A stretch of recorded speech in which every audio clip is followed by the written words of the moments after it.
हर हर महादेव। जय भोलेनाथ। जय नाग देवता।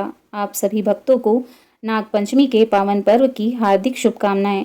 नाग पंचमी का दिन सिर्फ नागों की पूजा का ही नहीं बल्कि प्रकृति, शक्ति और संस्कारों के प्रति कृतज्ञता व्यक्त करने का है। हमारे सनातन धर्म में नाग देवता को देवताओं के समान पूज्य स्थान प्राप्त है। उनकी पूजा जीवन में सुख, शांति और समृद्धि लाती है और उनके आशीर्वाद से सारे विघ्न दूर हो जाते हैं। तो आइए आज इस शुभ अवसर पर श्रद्धा के साथ सुनते हैं नाग पंचमी की कथा। एक समय की बात है, किसी गांव में एक कुम्हार रहता था। उसकी एक बेटी थी जिसका नाम राधा था और उसकी एक पत्नी थी। उसकी बेटी भगवान भोलेनाथ जी की बहुत बड़ी भक्त थी और उनकी पूरे विधि विधान के साथ पूजा अर्चना करती थी।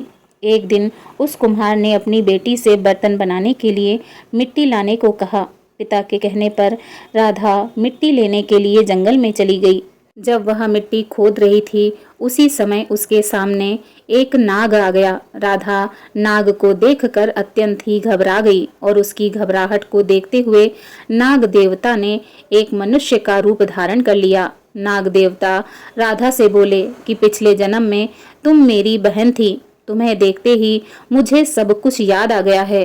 अब से मैं हमेशा तुम्हारे साथ ही रहूंगा और तुम्हारी सदा रक्षा करूंगा। राधा यह सब सुनकर बहुत प्रसन्न हो गई और अपने भाई से कुछ देर तक बात करने के पश्चात वापस अपने घर को लौट गई। घर पहुंचकर राधा ने पूरी बात अपने माता पिता को बताई। इस बात को सुनकर उसके माता पिता बहुत चिंतित हो गए और उन्होंने राधा को वन में जाने से मना कर दिया। राधा ने अपने माता पिता की बात को मानने से इनकार किया और वह बोली कि मेरा कोई भाई नहीं है और मैंने नाग देवता को अपना भाई बना लिया है, इसीलिए मैं उनसे मिलने जंगल में अवश्य जाऊंगी। अपनी बात पर अडिग रहकर राधा अगले दिन अपने भाई के लिए जंगल में दूध लेकर गई। कुछ देर बाद नाग देवता वहां पर प्रकट हुए और उन्होंने दूध ग्रहण कर लिया। दूध ग्रहण करने के पश्चात उन्होंने फिर से मनुष्य रूप धारण कर लिया। इसके बाद वह राधा को पोटली देकर बोले कि यह पोटली तुम घर ले जाओ। इस पोटली को घर ले जाकर खोलना। राधा वह पोटली लेकर अपने घर को चली गई और जब घर जाकर उसने वह पोटली खोलकर देखा तो उसमें सोने के सिक्के थे। अगले दिन राधा के माता पिता भी उस स्थान पर पहुंच गए जहां नाग देवता राधा से मिलने के लिए आते थे। वहां उन्होंने राधा के पिछले जन्म के भाई से बात की और फिर वह लोग भी नाग देवता से मिलने के लिए प्रतिदिन आने लगे। धीरे धीरे यह बात पूरे गांव में फैल गई। सभी गांव वालों को यह पता लग गया कि यहाँ गांव में नाग रहता है। गांव वालों ने नाग के गांव में रहने पर आपत्ति जताई। उन्होंने कहा कि अगर नाग गांव में रहेगा तो पूरे गांव के लोगों के लिए खतरा हो सकता है। गांव के लोगों ने इकट्ठे होकर राधा के पिता के पास जाने का निश्चय किया। वह लोग राधा के घर पर पहुंचकर बोले कि इस नाग को गांव से दूर भगा दो क्योंकि यह अन्य लोगों के लिए खतरा बन सकता है। राधा ने और उसके परिवार वालों ने उन सभी गांव वालों को समझाने का बहुत प्रयास किया कि वह नाग किसी को हानि नहीं पहुंचाएगा, लेकिन गांव के लोग नाग को भगाने की अपनी बात पर अड़े रहे। इसके बाद राधा और उसके माता पिता ने नाग देवता से विनती की कि वह गांव छोड़कर चले जाएं। इस पर नाग देवता ने कहा कि आप लोग परेशान न हो, मैं यहाँ से चला जाऊंगा। यह सुनकर राधा बोली कि भैया अब हम दोनों कैसे मिल पाएंगे। नाग देवता ने कहा मेरे यहाँ रहने से तो नहीं, लेकिन मेरे यहाँ से चले जाने के बाद गांव वालों पर जरूर विपदाएं आएंगी। अगर ऐसा हो तो नाग पंचमी पर इसी स्थान पर दूध रख देना और मन से मुझे याद करना, मैं तुम्हारे पास आ जाऊंगा। इतना कहकर नाग देवता वहां से चले गए। कुछ दिनों के पश्चात सावन का महीना आ गया। हर जगह बारिश होने लगी। सभी जगह हरियाली छा गई, लेकिन गांव में बारिश की एक बूंद तक नहीं गिरी और पूरा गांव सूखे की चपेट में आ गया। गांव वालों की फसलें बर्बाद होने लगी। सभी लोग इससे अत्यंत दुखी और परेशान हो गए। यह सब देखकर राधा ने गांव पर विपदा आने का कारण सबको बताया। तब गांव वालों को अपनी गलती का एहसास हुआ। राधा की बात मानकर गांव वालों ने मिलकर नाग पंचमी के दिन उसी स्थान पर दूध का पात्र रखा जहां पर नाग देवता राधा से मिलने के लिए आया करते थे। राधा नाग देवता को मन से याद करने लगी। सभी मिलकर वहां नाग देवता का इंतजार करने लगे। नाग देवता के स्वागत के लिए पूरे गांव को बहुत सुंदर सजाया गया। राधा ने अपने मन में नाग देवता को याद किया और अपने वादे के अनुसार नाग देवता वहां पर प्रकट हो गए। सभी गांव वालों ने नाग देवता को प्रणाम किया और अपनी गलती के लिए क्षमा याचना की।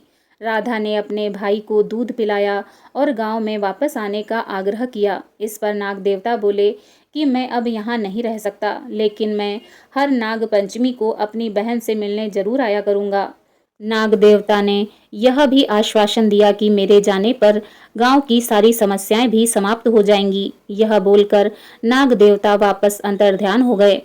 उनके कहे अनुसार गांव में बारिश हुई और सूखा खत्म हो गया।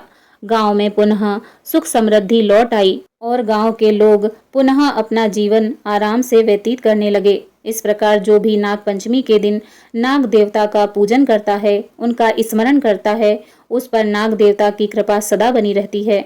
बोलिए नाग देवता की जय, भगवान भोलेनाथ की जय। नाग पंचमी की दूसरी कथा। एक समय की बात है, किसी गांव में एक बुढ़िया अम्मा रहती थी। उसके 4 बेटे और 4 बहुएं थी। उन चारों के बेटे व्यापार के लिए शहर में जाया करते थे। उनकी चारों बहुओं में से बड़ी 3 बहुएं बहुत ही चालाक और चालबाज थीं। वहीं चौथी बहू अत्यंत सुशील, शालीन और विनम्र स्वभाव की थी। बुढ़िया अम्मा की तीनों बहुएं न ही तो घर का कोई काम करती थी और न ही कोई पूजा पाठ करती थी। बुढ़िया अम्मा की छोटी बहू ही पूरे घर का ख्याल रखती, पूरे घर का काम करती और बचा हुआ समय भगवान की भक्ति में व्यतीत किया करती थी।